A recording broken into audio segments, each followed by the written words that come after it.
Ang kwentong ito ay hango sa totoong buhay. Mula ito sa isa nating kabayan na itago na lamang natin sa pangalang Victorio. Taong 2001, Iloilo. Nakatitig si Mang Damian sa bata.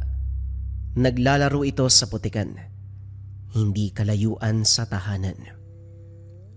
Kung bibilangin, halos isang oras na ang paslit.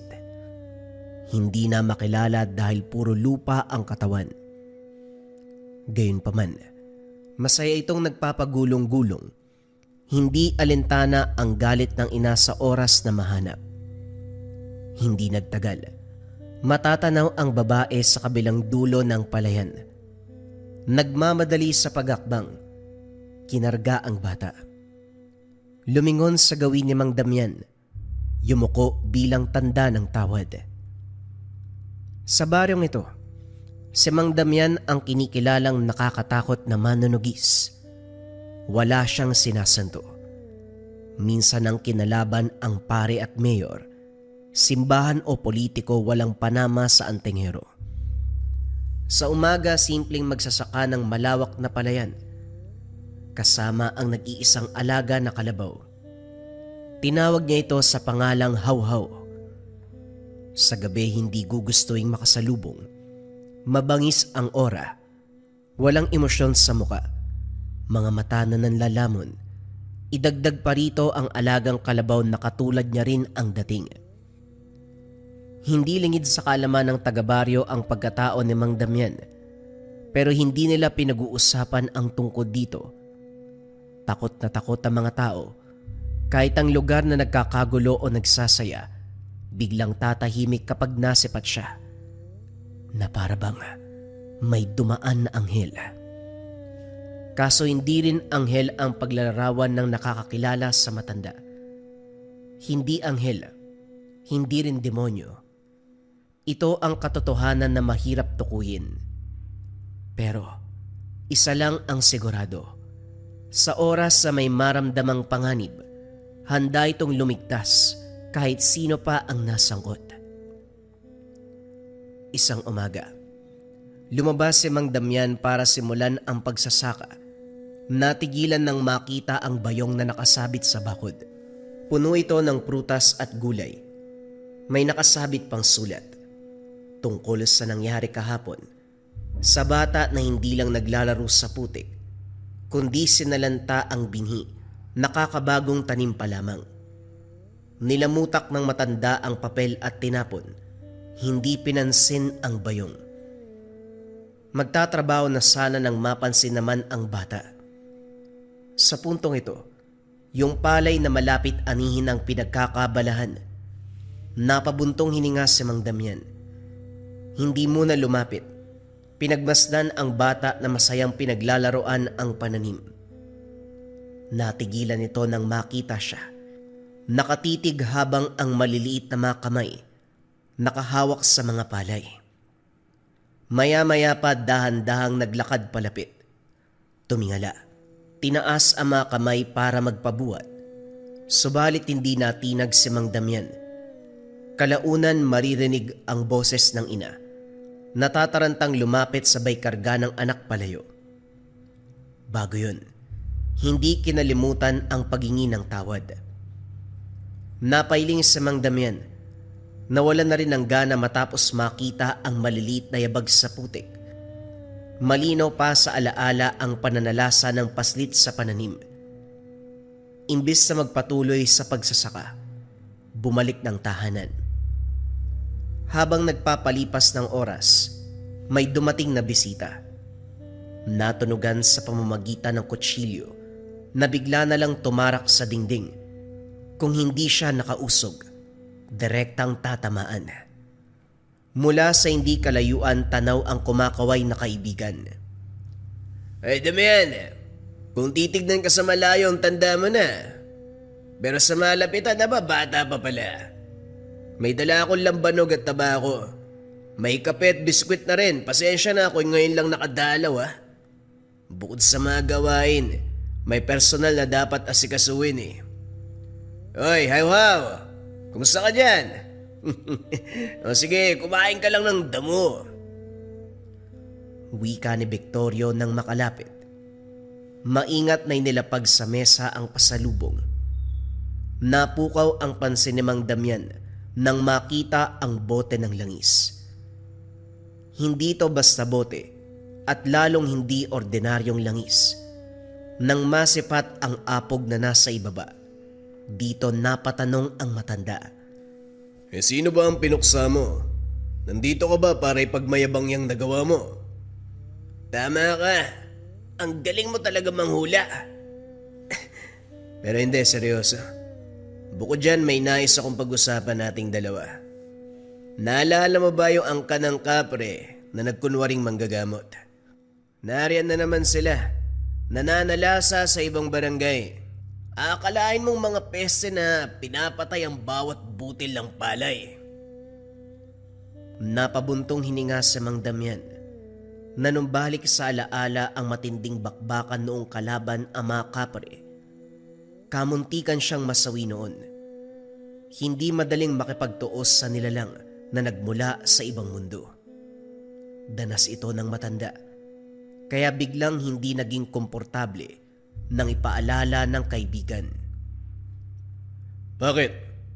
Ano bang ginawa ng mga yon? Akala ko ba nakinig na sila sa babala ni Manong? Pinalipas lang nila ang panahon at nandito na naman sila para maggasik. Mga bata ang punteriya nila. Yung nakausap kong biktima ang sabi, nagkasakit siya bigla eh. Tapos napadpad na lang sa tahanan ng manggagamot. Tinignan siya, pero sa halip na gumaling, parang hinahatak ang kaluluwa patungo sa ibang dimensyon. Sa inuwa ko, yung kapre ang nagpataw ng karamdaman. Sila rin ang gumawa ng paraan para lumapit sa kanila ang biktima. Magaling talaga. Sa sobrang galing, gusto kong ikulong dito sa bote, tapos pagdusahin ng habang buhay. Diretsahin mo nga ako. Ano ba talagang sadya mo? Dating gawi. Magsanib puwersa para pigilan ang malaking banta ng kalaban. Ipamukha uli natin sa kanila na sa mundong ito, tayong mga tao ang nag-aari. Hindi ang katulad nilang peste na kumikitil ng inosente. Kung puksaan lang, sasama ako sa iyo. Taon na rin ang lumipas magmula nung huli ako napalaban. Kahit si Hawhaw, nasasabik na makipagtuos sa mga nilalang mula sa kabilang dimensyon. Tugon ni Mang Damian. Nilingon ang kinalalagyan ng kalabaw. Tila ba naunawaan nito ang sinabi niya. Pasimpleng tumango. Hindi mo na itatanong pero kaluluwa yan ng tikbalang na sumasalakay sa mga tao. 1 dosena rin ang dinala ng kabayong yun. Nagabang sa gubat, bata, estudyante, magkakahoy ang biktima. Huli akong sinabihan kaya hindi na isalba ang iilan pero ayos din naman. Nasolusyonan. Nakakulong sa bote yung tikbala ngayon eh.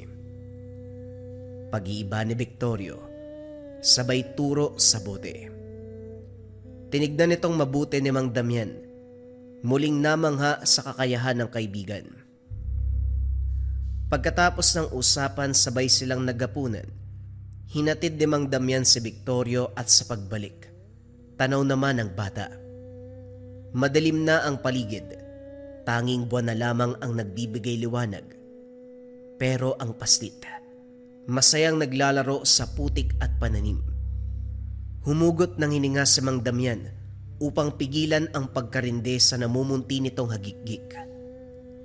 Sa paglipas ng oras, nang wala pa ring lumitaw para kunin ang bata, siya na lang ang nagkusa.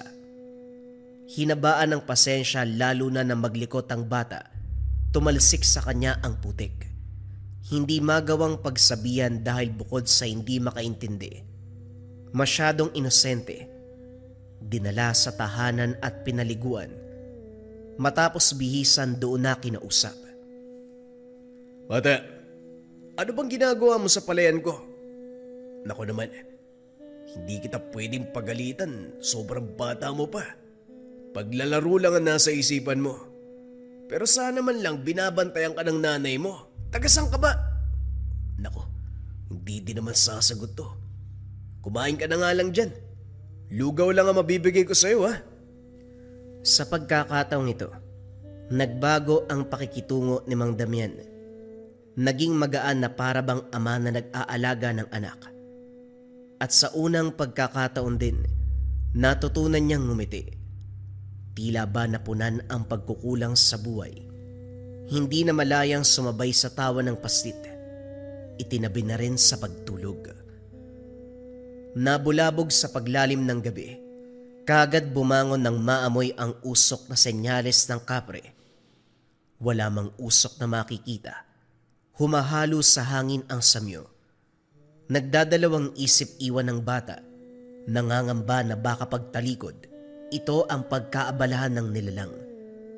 Ang ginawa na lamang ay kinarga ito habang dahan-dahang nagmamasid sa paligid.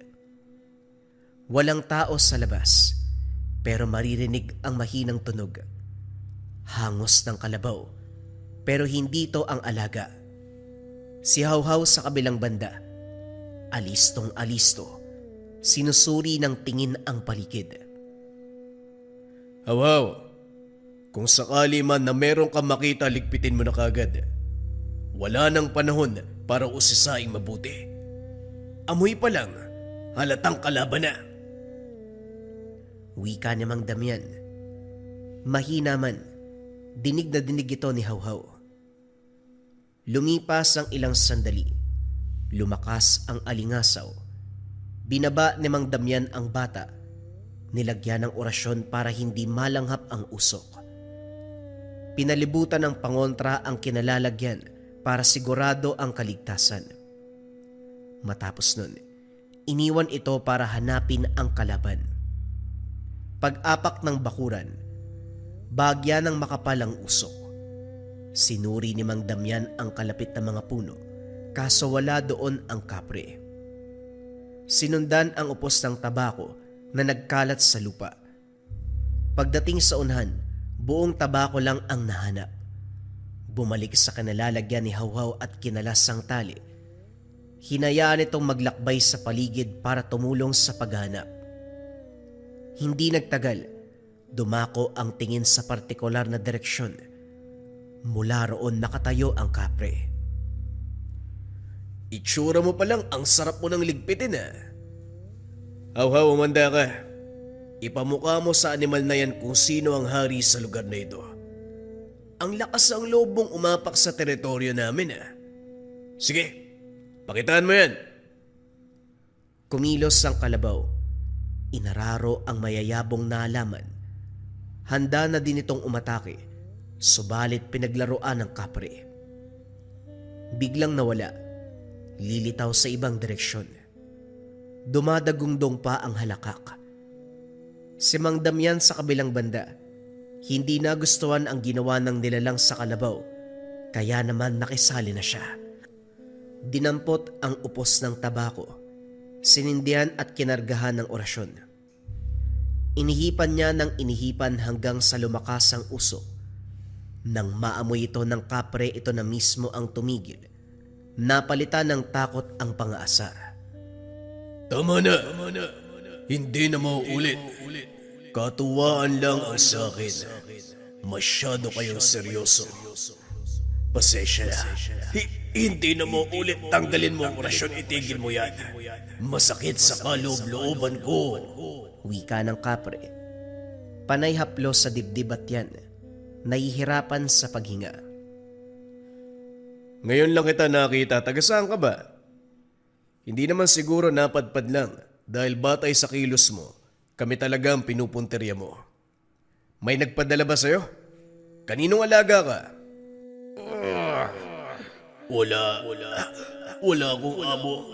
Hindi ako alaga ni naman. Maniwala ka.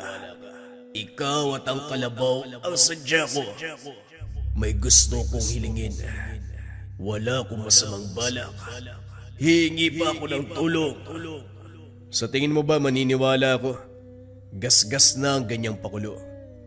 Marami ng halimaw na nagtangkang pumasok dito sa teritoryo ko na ganyan ang sinasabi. Hindi mo kami maluloko ng alaga ko. Wika ni Mang Damian. hinahagod pa ang likod ng alagang kalabaw. Muling kinargahan ng orasyon ang upos ng tabako. Hindi magkamayaw sa pagsigaw ang kapre.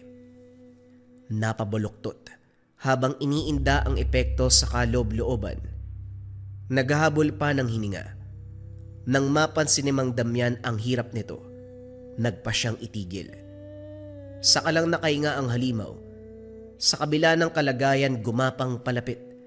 Halos sumalik sa mga paa ng matanda. Maniwala ka, Mang Damian. Nandito ako para humingi ng tulong. Napapagod na ako sa pagdamay nila sa akin. Ang lang naman ng pangit na yon ang gumugulo sa mga tao. Kami na nananahimik, nasali sa pag-iiganti. Hindi lang pamilya ko ang nasawi, maging ang mga kauri. Sa angka namin, ako lang ang natira. Kung ayaw mong maniwala, pwede mo kong idaan sa ritual para magkaalaman. Nang mahimigan ni Mang Damian ang pagiging totoo ng nilalang, napilitan siyang baguhin ang husga. Gayunpaman, hindi binigay ang buong tiwala. Dinaan sa ritual, alinsunod sa mungkahi nito. Pagkatapos napagtanto na nagsasabi nga ng totoo, kaso hindi pinatuloy. Nag-aalala na baka makaisip ng kalokohan kapag nakita ang bata. Sandali lang. Hindi mo ba ako papatuloyin? Kaya kong baguhin ang aking hugis. Hindi na. Dito lang tayo mag-uusap at saka pwede ba? Hinaan mo nga yung boses mo. Kapag nagising ang alaga ko, malilintikan ka sa akin.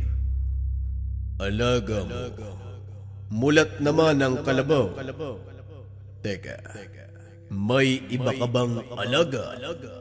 Lumapit sa bintana para sumilip. Dali-dali itong hinatak palayo ni Mang Damian. Kaso nga lang nalaman na nito ang tungkol sa bata. Humarap kay Mang Damian. Makahulugan ng tingin. Kaagad hinampas para manahimik. O may binabala ka? Anak ko yan, umayos ka. Pag-usapan natin ang sadya mo. Hindi ang pag-isipan na masama ang anak ko.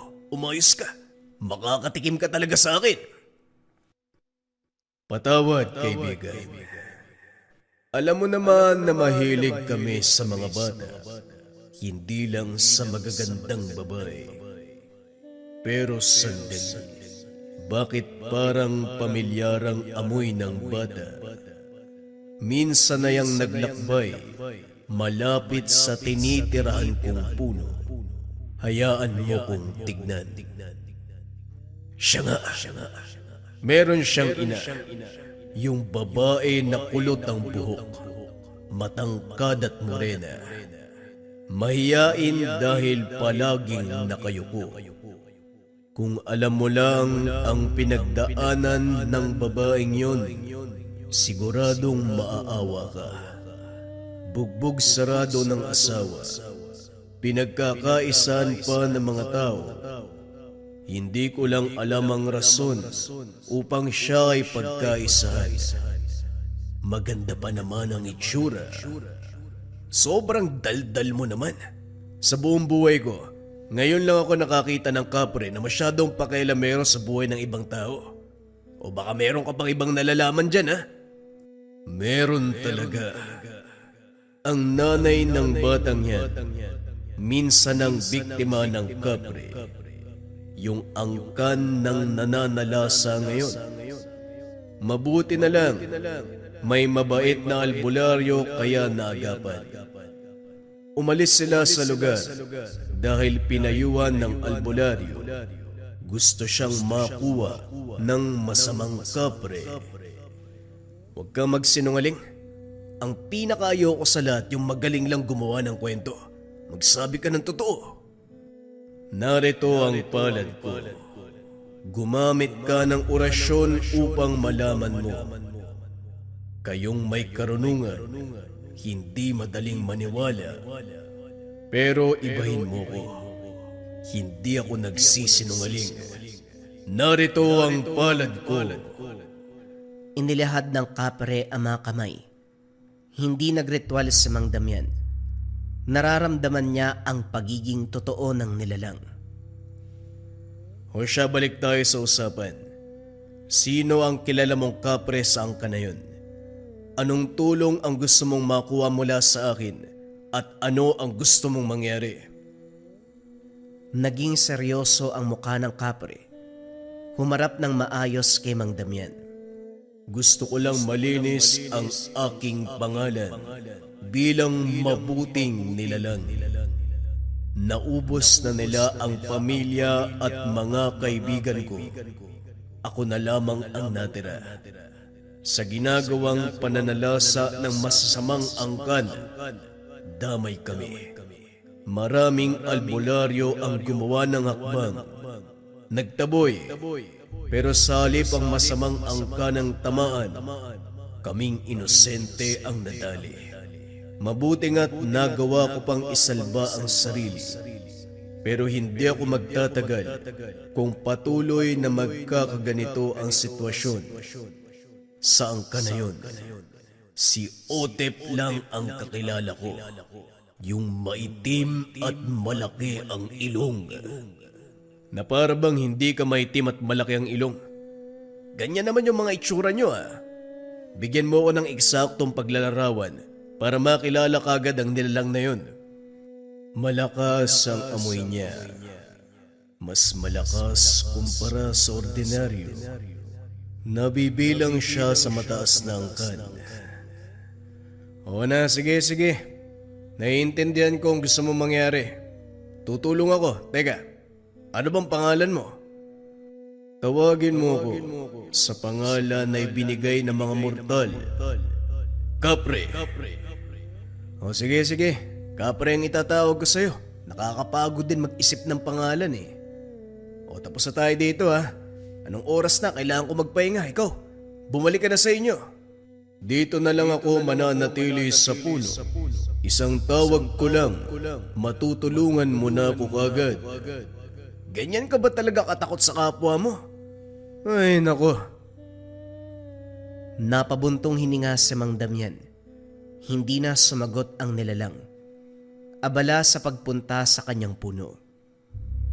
Pagkatapos itali ang alagang kalabaw, pumasok na rin siya sa loob. Kinabukasan maagang nag-abang si Mang Damian. Ilang beses nang sinuri ang palayan. Kaso nga lang, hindi nagpakita ang ina ng bata. Hindi naman perwisyo, subalit wala siyang balak ampunin ng pastit. Sinubukan na rin magtanong sa dumaraan, kaso walang nakakaalam kung nasaan ang babae. Nang bumisita muli si Victorio, iniwan sa pangalaga nito ang bata. Nagpaalam siya para suyurin ang baryo. Nainis lamang ito. Wala ring ideya ang mga tao kung nasaan ang ina. Ang huling nakakita, sinabing mabilis na naglalakad papalayo. Wala ring nakakaalam kung saan papunta. Nang ituro ang daan, kagad nagritual si Mang Damian. Gamit ang bakas sa lupa at kaalaman sa orasyon, natukoy ang sinapit ng babae. May kapit ng elemento, kaya ganun na lang ang pagpigil ng galit. Nang suriing mabuti, napukaw ang damdamin nang mapansing bukal sa loob ng babae ang nangyari, na para bang inasahan ang trahedyang magaganap. Wala sa sariling nasuntok ang hangin matapos mapagtanto ang isang bagay. Sa pag-uunawa, hindi nagkataon ang pagpunta ng paslit sa palayan para maglaro. Isa na itong paiwatig na itatakwil lang bata, hindi dahil irresponsable, kundi para maprotektahan. Walang ya. Bakit hindi ko napansin ang bagay na yon? Hindi ko man lang naisip na baka nangangailangan sila ng tulong. Hindi ko inunawa ang kilos. Mangmang, makakatulong na sana ako. Hindi ko pa nagawa. Wika niya sa sarili. Hindi maiwasang maluwa. Mabigat ang damdaming umuwi ng bahay nahihiya pang humarap sa paslit. O bakit parang may nakaaway ka? Namumula pa ang mga mata mo Halatang galing sa pag-iyak. Ito pa lang din ang unang beses na nakita kitang ganyan. Ano ba nangyari? Saan ka nagpunta? Hindi ka man lang nagpaalam ng maayos. Dumiretso sa pag-upo si Mang Damian. Mapait nang initian ang batang naglalaro. Lalong sumikip ang dibdib nang marinig ang pagtawa nito. Kung sana napansin ko kagad ang nangyayari, hindi magiging ulila ang bata. Ang mangmang ko sa parte na hindi man lang ko nagduda sa pabalik-balik ng bata sa palayan. Yung pala may pinapaiwatig na ang ina. Hoy, napaano ka ba? Bumisita ako para pag-usapan ang susunod na parte ng plano. Ano ba yung mga sinasabi mo? Binigyan ng bata tapos ngayon nagsasalita ka na di ko maintindihan. Linawin mo nga. Ilang ulit bumalik sa palayan ng batang ito. Akala ko nagkataon lang na nakatakas sa ina. Nagpunta sa taniman, pinaglalaroan yung pala, yung pala. Nagpapaiwatig na ang nanay. Inihahabilin sa akin ng bata dahil may nilalang nakukuha sa kanya. Ako naman, walang ginawa, hindi ko napansin. Ay, naku. Natahimik si Victorio sa narinig. Napatitig sa bata. Puno ng awa. Maya-maya pa ito na rin ang tinalakay. Teka sandali, binanggit mo na kinuha ng nilalang ang nanay ng bata, tama? Kung gano'n naman pala, bakit hindi natin bawiin sa nilalang na yun? Tayong dalawa. Hatakin natin pabalik ang ina ng bata. Handa akong sumugal kahit ano pang nilalang yan. Walang ya. Hindi man lang inisip yung kapakanan ng bata. Ang dapat sa mga nilalang na yan, pinapatay, pinahihirapan. Tama ka. Ngayon ko lang din naisip na hanapin yung nilalang. Sige, bawiin natin ang ina ng bata.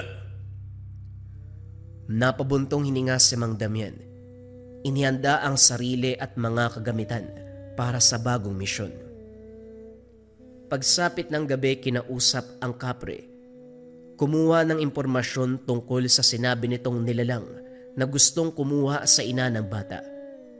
Binigay naman ang lahat ng nalalaman, pero limitado lang. Gayunpaman, sapat na ito upang matukoy kung sino ang gagantihan. Sa pagbalik ni Victorio, pinag-usapan kung kanino ihahabilin ng bata. Mabuti na lang umuwi na ang asawa mula sa Maynila, kaya napakiusapan. Hindi umayaw, kagad pang kinarga ang paslit. Nang makita ni Mang Damian na magiging maayos ang kalagayan ng bata, kampante siyang umalis. Bukod dyan, ginawa ng habak ang bata upang may proteksyon. Sa kakahuyan ng tungo, sa bahagi kung saan naglalakihan ang puno ng akasya, talisay at balete. Masukal na ang bahaging ito, pero may maliit na daanan sa tabi. Bihirang daanan ng mga tao ang lugar. Alam nila ang peligro kapag napadpad ka sa lugar na ito. Wala pang ginagawa si Mang Damian, pero nararamdaman na ang presensya ng iba't ibang elemento. Nang suriin ang bawat puno, halos lahat ay may nakatira. Tignan mo nga naman. Isang tingin, malinaw na kung sino-sino ang nandito. May engkanto, maligno, kapre. May lagusan pa ng tikbalang sa unahan. Meron pang punso ng duwende sa baging yan. Anong uunahin natin, pare? Wika ni Victorio, nakapamewang habang tinitignan ang paligid. Ano pa nga ba? Kailangan muna nating magpaalam sa ibang elemento. Mas mabuti nang malaman nila para hindi makialam sa mangyayari. Ayoko ng sagabal. Tugon ni Mang Damian na sinang-ayunan kagad ng kaibigan. Lalong ayoko na may sumisingit. O siya ako nang bahala sa ritual ng pagpapaalam.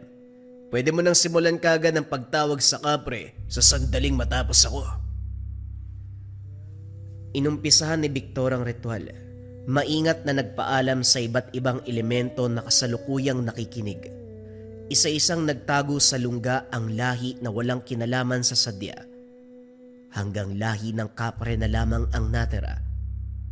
Walang ideya dahil sila ang pinatutungkulan.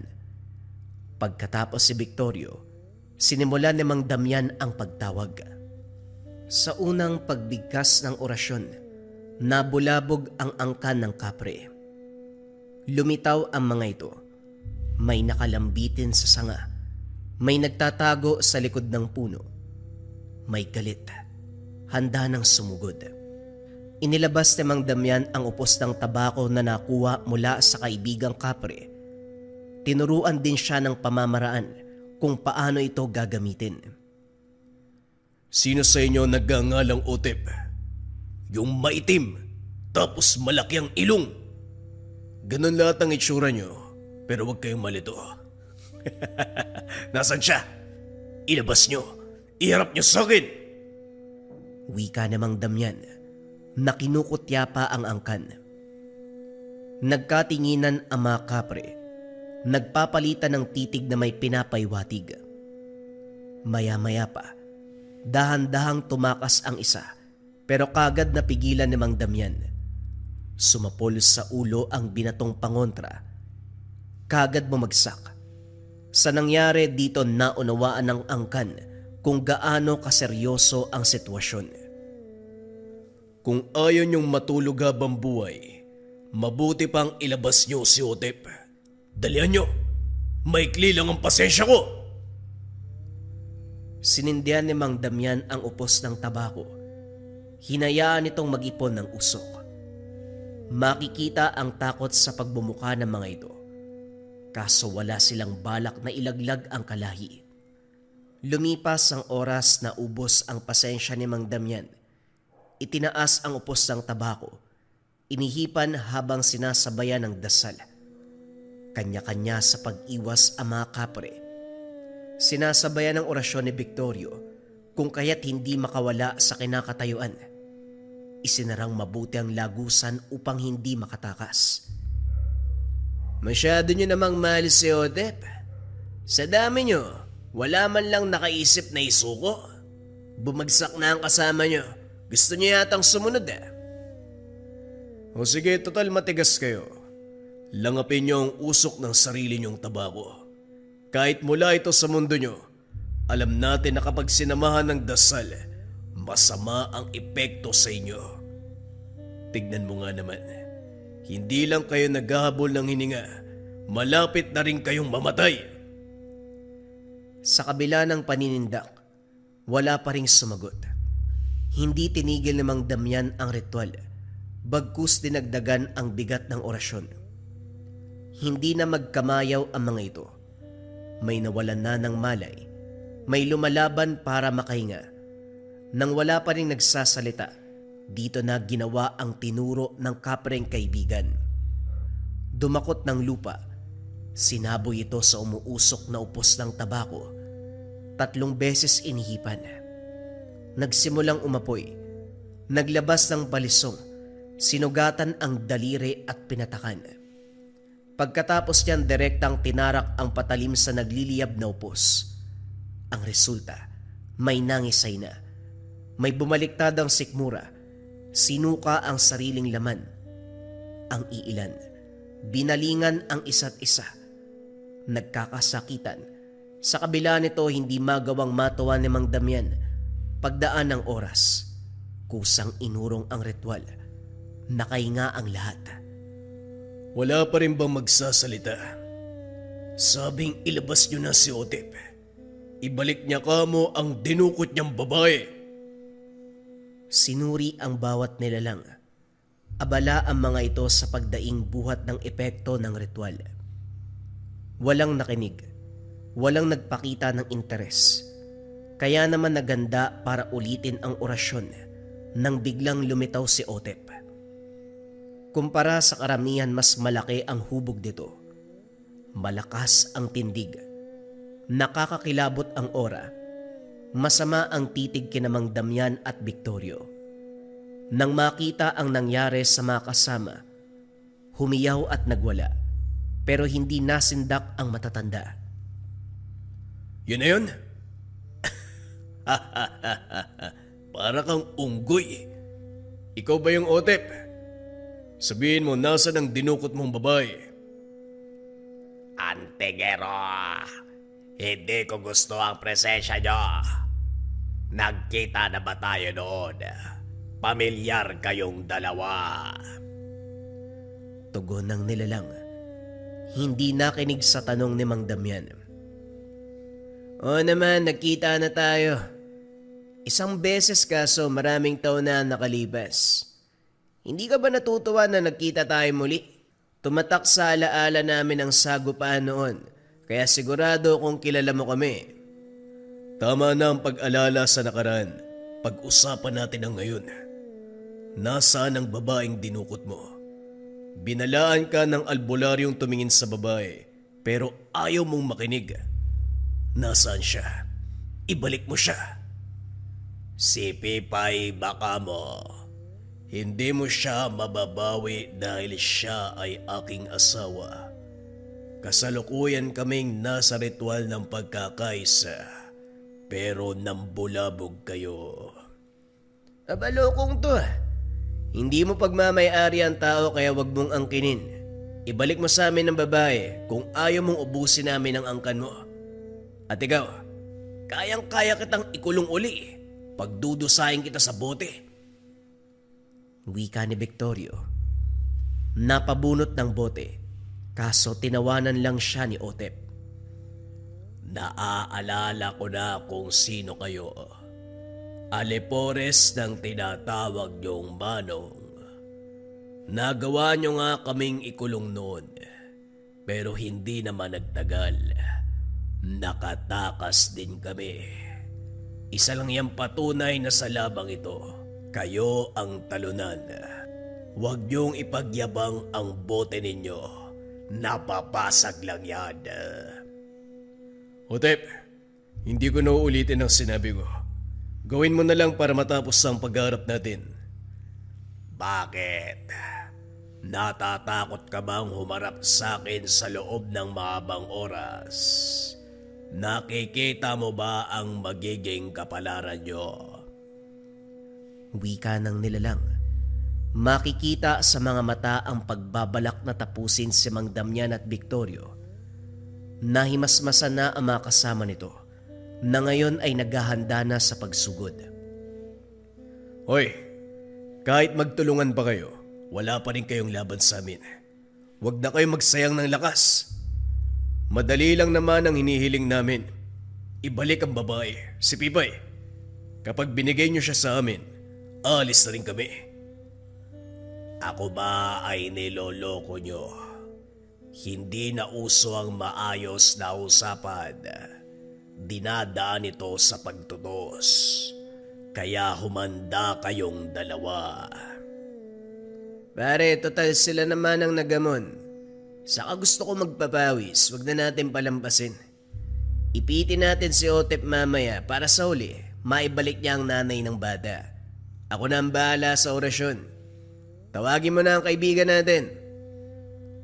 Wika ni Victorio. Nagsimula na itong magritual. Si Mang Damian sa kabilang banda. Inumpisa na rin ang pagtawag sa alaga. Sa pagsipol, maririnig na kagad ang mabilis na yabag. Hindi nagtagal isa-isang inararo ang mga kapre. Ganyan nga, Hawhaw. Ipakita mo sa kanila kung ano ang tunay na lakas. Sa sanib puwersa ng ritual ni Victorio, sa orasyon ni Mang Damian at lakas ni Hawhaw, naalerto ang angkan ng kapre. Pasimple silang inararo ng kalabaw. Walang nakaangal dahil kakatayo pa lang ay sinasalpok na kagad. Ang ilan ay hindi kinaya. Tumakas. Ang naiwan lang yung takot kay Otep. Sa kabilang banda, alistong-alisto ang kalaban. Sinusundan ng tingin si Hawhaw. Kagad iilag kapag paparating sa kanya. Subalit sa uli ay hindi rin nakaligtas. Tumagos ang sungay ng kalabaw sa katawan nito. Nanlaki ang mga mata ni Otep. Direktang tumitig kay Mang Damian. nakikiusap na ilayo si Hawhaw. Gagawin ko yan kapag naibalik mo na si Pipay. Yun lang naman ang sadya namin dito. Ibabalik mo ba o papahirapan namin ang angkan nyo? Dali-daling dinaluhan ang babaeng wala sa sarili. Tulala itong natagpuan sa puno. Maya-maya pa ay nawalan ng malay. Naubos ang atensyon dito dahil sa kalagayan. Saka lang napagtanto na nakatakas si Otep. Gayunpaman, pinalampas dahil hindi dito nagtatapos ang pagharap. Hinayaan ni Mang Damian na gamutin ni Victorio ang babae. Habang nilulunasan, hindi nakaligtas sa pagkaramdam ng awa. Ang bata kasi, panay iyak nang makita ang kalagayan ng ina. Kinakaway pa ang magkabilang kamay, tinuturo ang kinalalagyan ng babae. Hindi na rin nadala sa pagpapatahan ng asawa ni Victor, kaya naman siya na mismo ang kumarga. Hindi pa rin matahimik ang paslit. Umiiyak pa rin habang panay lingon sa kwarto kung saan naroon ang ina. Binigyan ito ng gatas, pinakain at binigyan ng laruan, kaso panay pagsambit ng salitang nanay. Ganon ang sitwasyon sa paglipas ng oras. Mabuti na lamang nakaramdam ito ng antok, nakatulog sa mga bisig ni Mang Damian. Ligtas na ang babae. Mabuti na lang hindi pa sumasapit ang takdang araw kung kailan aangkinin siya ng kapre. Kung nauli tayo, malamang hindi na natin siya mababawi. Teka, sandali nga.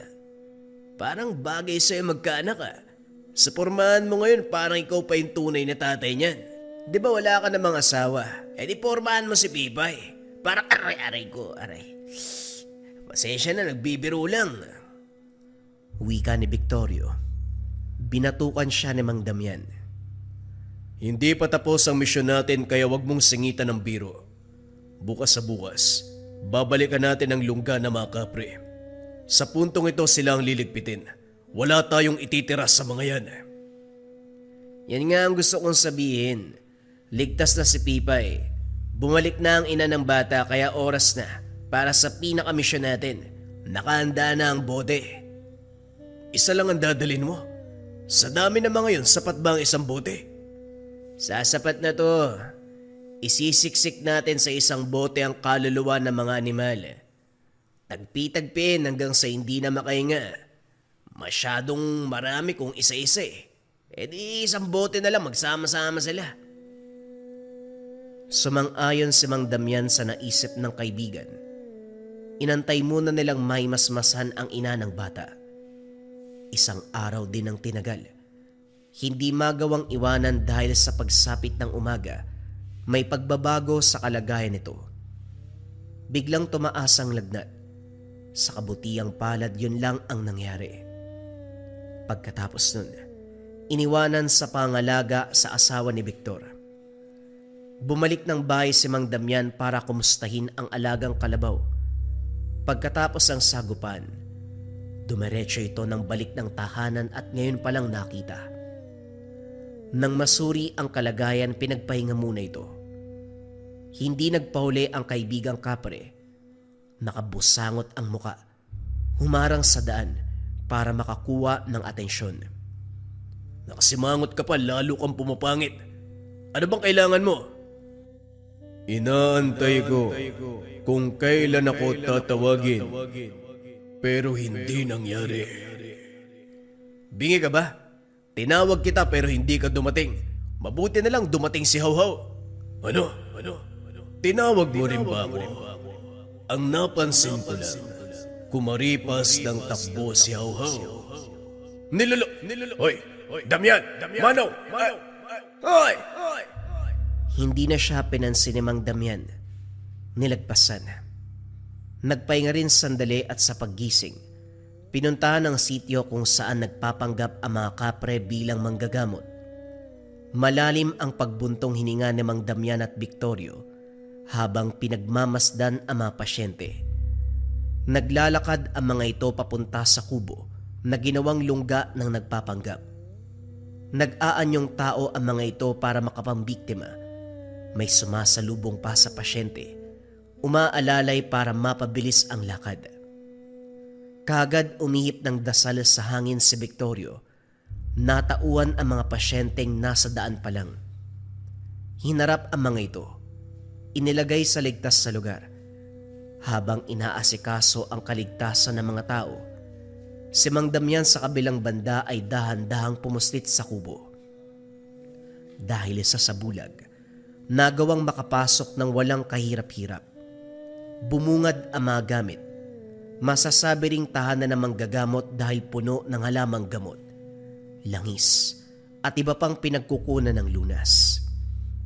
Sa pag-oobserba, may albularyong nakatira, kaso para bang pinaslang para lang palitan ng mga nilalang. Maya-maya pa nakaramdam ang mga ito. Sila rin ang nakaengkwentro sa nagdaang araw. Tiniklop pa rin ni Mang Damian ang sabulag. Nagulat nang makita siyang nakatayo sa gitna. Bakit parang nakakita kayo ng multo? Hindi pa naman ako patay. Ikaw na naman. Hindi mo ba talaga kami tatantanan? Nakuha mo na ang babae. Ano pa ang gusto mo? Kayong lahat. Kayong lahat ang sadya ko ngayon. Kung ayaw nyo ng gulo, mabuti pang pumila kayo para makulong sa bote ng kaibigan ko. Siguro naman may ideya kayo sa sinasabi ko, ano? Binalot ng takot ang mga ito. Maya-maya pa kanya-kanya sa pagluhod para humingi ng tawad. Wag. Ayaw namin makulong sa bote ni Victorio. Ayaw naming sapitin ang nangyari sa una naming mga kaanak. Ayaw naming mamatay sa ganung paraan. Si Otep, siya talaga ang pinuno ng lahat ng to. Siya ang utak ng operasyon ang sabi niya. Kung magpapanggap kami bilang manggagamot, marami kaming makukuhang biktima. Ginawa naman namin eh. Napilitan lang dahil paparusaan niya kami kapag hindi sumunod. At paanong nadamay ang inosenteng angka ng kapre sa tuwing may albularyong kakalaban sa inyo? Hindi ko alam pero si Otep, sigurado ko siyang may gawa niyan, maniwala ka. Biktima lang kami dito. Napailing si Mang Damian sa pagkarindi. Sabay-sabay nakiusap ang mga ito. Nang masipat si Victorio na nag-aantay sa kanya, binigyan ng hudyat. Binuksan nito ang bote. Bumigkas ng orasyon. Maya-maya pa dahan-dahang hinigop ang bawat kapre. Naging manipis ang katawan at nakulong lahat sa bote. Agarang sinelyuhan ang takip para wala nang makatakas. Nahirapan sa pagpigil si Victorio dahil nagwawala ang mga ito sa loob. Pare, mukhang kailangan kitang iwan ah.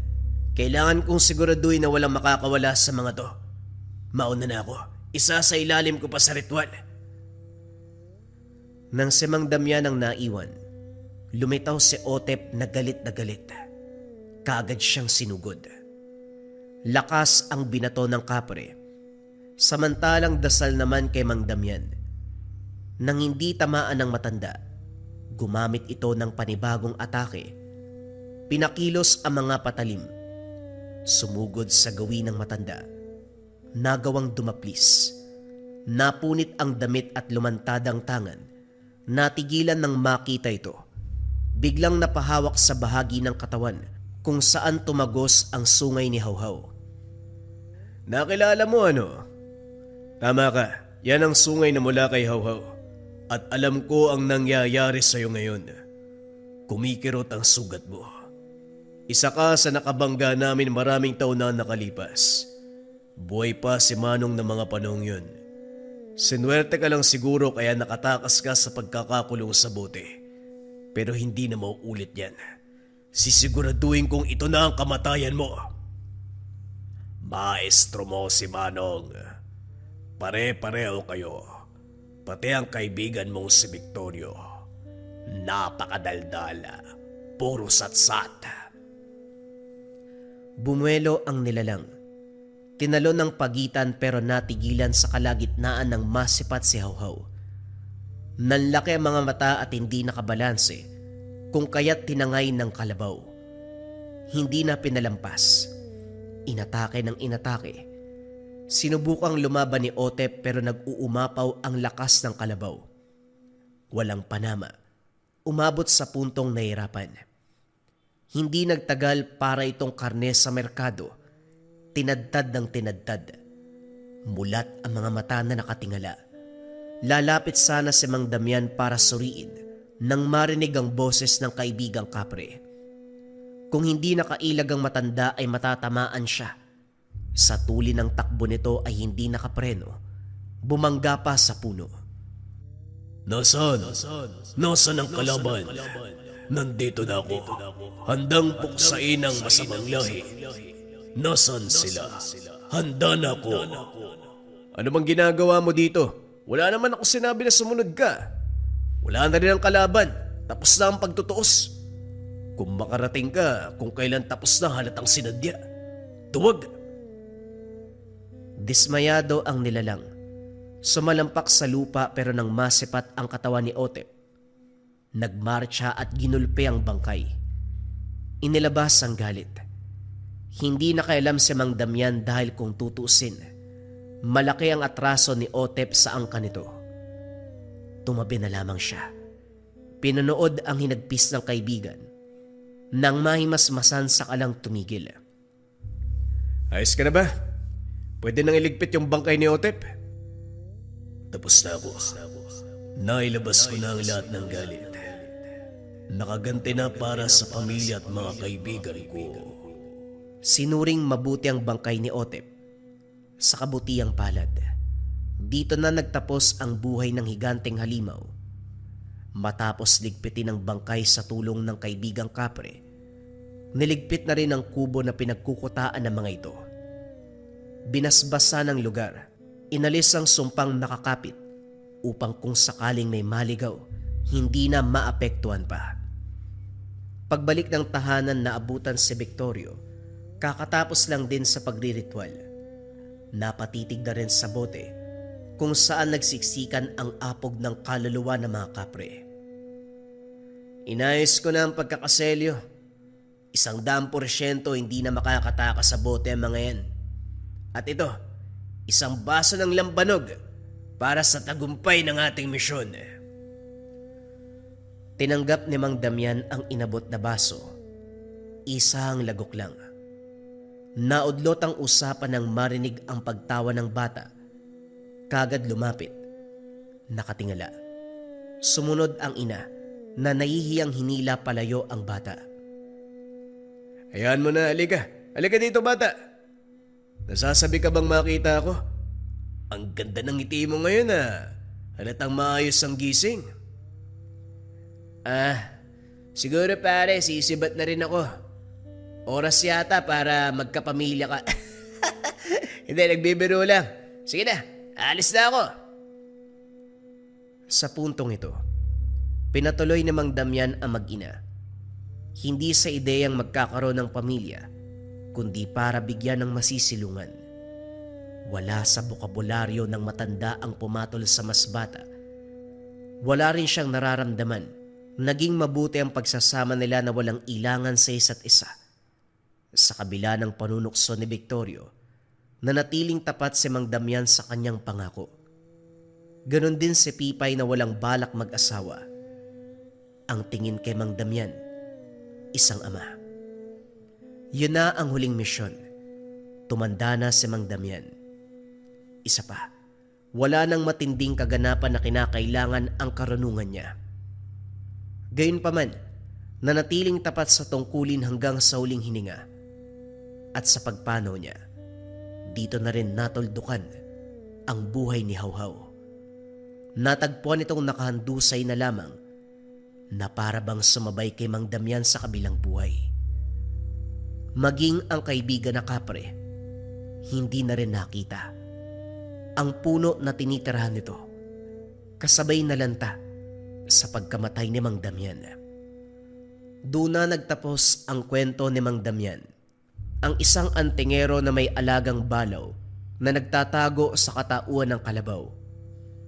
Ang isang antingero na merong kaibigan na kapre.